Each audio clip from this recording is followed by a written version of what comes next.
전 얼굴이 비대칭이 너무 심해서 그래요 뭐 이런 얘기 하는데 이분도 그랬었어요. 그런데 보게 되면 전체적인 얼굴이 봤었을 때 이분 보고 못생겼네 이런 느낌은 전 전혀 아니라고 생각해요.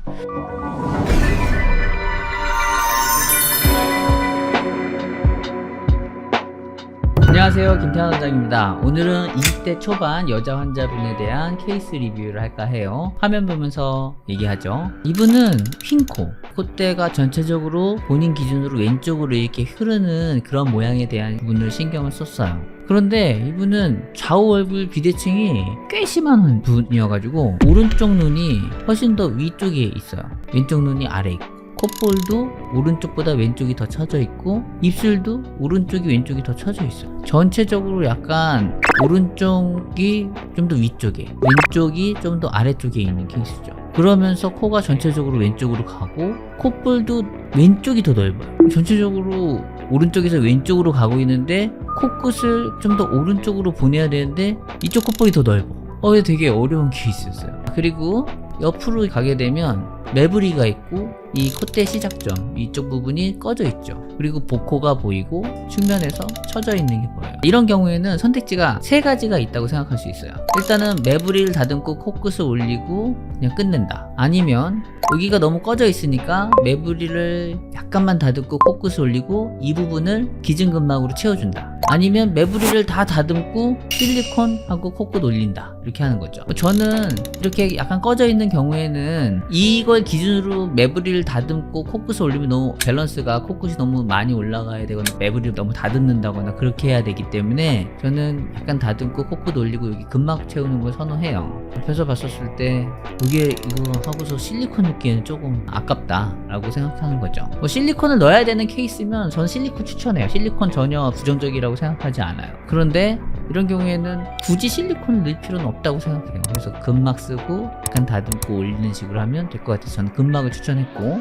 이렇게 보게 되면 전체적으로 이렇게 가면서 약간 C타입으로 살짝 돌아오는 느낌도 있어요. 그래서 이런 경우 정면에서 보면 콧볼의 어떤 차이가 이쪽이 되게 넓어 보이는데 살짝 넓은 듯 아닌 듯 이렇게 있고, 오른쪽 뺨이 왼쪽 뺨보다 더 위에 있고 왼쪽 뺨이 볼륨이 없어요. 그러니까 전체적으로 약간 더 왼쪽으로 흐르는 그런 경향이 있고, 이분들은 되게 조심해야 되는 게 전체적으로 오른쪽에서 왼쪽으로 가고 있는데 이런 매부리를 다듬고 코끝을 좀 더 오른쪽으로 돌리면 왼쪽 콧볼 콧구멍이 약간 넓어질 수 있고, 이 중간 부분이 휜 거를 잡을 때 왼쪽에서 오른쪽으로 가는 그런 것들이 충분하지 않으면 약간 역시자 형태의 그런 휜이 보이는데 그런 형태가 더 강하게 될 수도 있어요. 그래서 환자분한테 얘기할 때는 휜 거는 완전한 교정을 할 수 없다. 얘를 다듬고 코끝을 좀 더 오른쪽으로 보내서 덜 휘어 보이게 하는 정도를 목표로 하자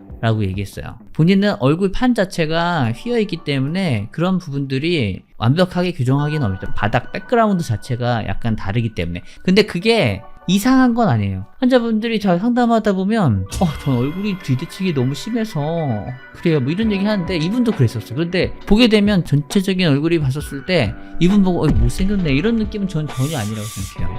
그래서 이런 비대칭은 표정을 지을 때 여러 가지 풍부한 그런 표정을 내는 요소예요. 그래서 비대칭이 무조건 못생김에 연관되는 건 아니다라고 얘기해요. 개성인 거일 뿐이에요. 근데 휜코가 보이고 그런 부분이 좀 신경 쓰이면 좀 다듬어 주는 거고, 좌우의 어떤 그 느낌의 차이는 있는 것이다. 누가 항상 정면들을 보고서 분석해서 봐요. 자기나 그런 거 알고 저 같은 직업적으로 보는 사람만 아는 거지 다른 사람 잘 몰라요. 그래서 이렇게 휘어 있을 경우 또 비중격이 안쪽에 휘어 있는 경우도 꽤 있어요. 그래서 그런 부분을 CT상으로 좀 확인을 했어요. 일단은 비중격을 확인해 보면 이 코끝이고, 여기 비중격이죠. 비갑개가 보이고 좀 휘어 있어야 되는데 전혀 아니었어요. 전체적인 코가 휘면 비중격이 휘어 있을 가능성이 꽤 있거든요. 근데 이분은 아니었어요. 그러니까 전체적으로 반듯하게 오른쪽에서 왼쪽으로 가는 거죠. 이런 케이스도 있는 거예요. 무조건 휜 코는 비중격과 연관이 있다 얘기를 할 수가 없어요. 대부분 좀 있긴 있지만. 그래서 이분은 만약에 코막힘이 있다면 비갑개 정도를 줄일 수 있다라고 설명했고, 환자는 그렇게 심하지 않아서 그냥 비염 수술, 기능적인 수술은 하지 않기로 했어요. 그리고 비중격 연고를 채취하려고 사이즈를 봤는데 높이는 27, 앞뒤는 30 정도로 해서 충분해가지고 이걸로 사용하자 이렇게 얘기하고 수술을 진행했어요. 그리고 수술하고 11개월 차 사진이에요. 꽤 반듯하죠?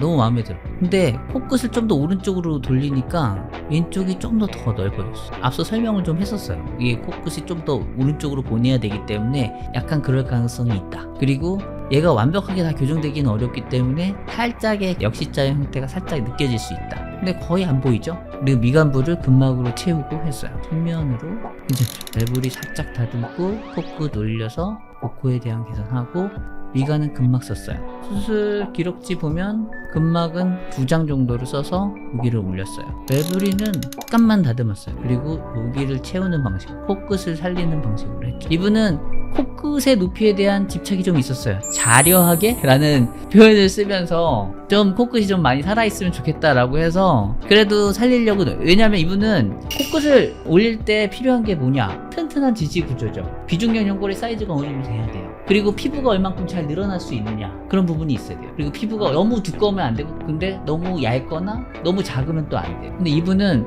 약간 두께감도 있었는데 그렇게 심한 정도도 아니었고, 아까 비중격 연골 채취했을 때 사이즈 쟀을 때 보면 27 곱하기 30이었으니까 사이즈도 괜찮았어요. 그래서 코끝을 좀 더 살리는 식으로 갔죠. 그래서 지금 보게 되면 코끝도 잘 살아있고 전체적으로 라인도 잘 정리되어 있는 상태죠. 보게 되면 코끝을 제가 오른쪽으로 좀 옮겼어요. 옮기니까 콧구멍 차이가 약간 더 생겼어요. 우리가 다 맞출 수는 없어요. 다시 태어나지 않는 이상 안 돼.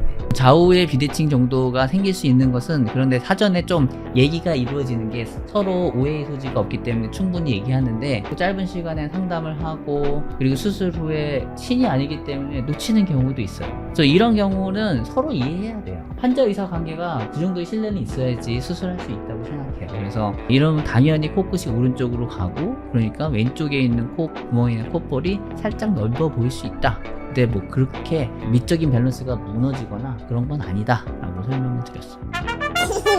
오늘은 휜코, 그리고 매부리, 그리고 미간 근막을 사용한 케이스에 대한 리뷰를 했어요. 수술 후에 11개월 차에 오셨는데 수술 후 결과도 좋았고 경과도 만족스럽게 화기애애한 두 분이기 위해서 했던 기억이 나요. 영상 시청하시면서 궁금한 점 있으시면 질문해 주시면 답변 드리도록 하겠습니다. 김태환 원장이었습니다.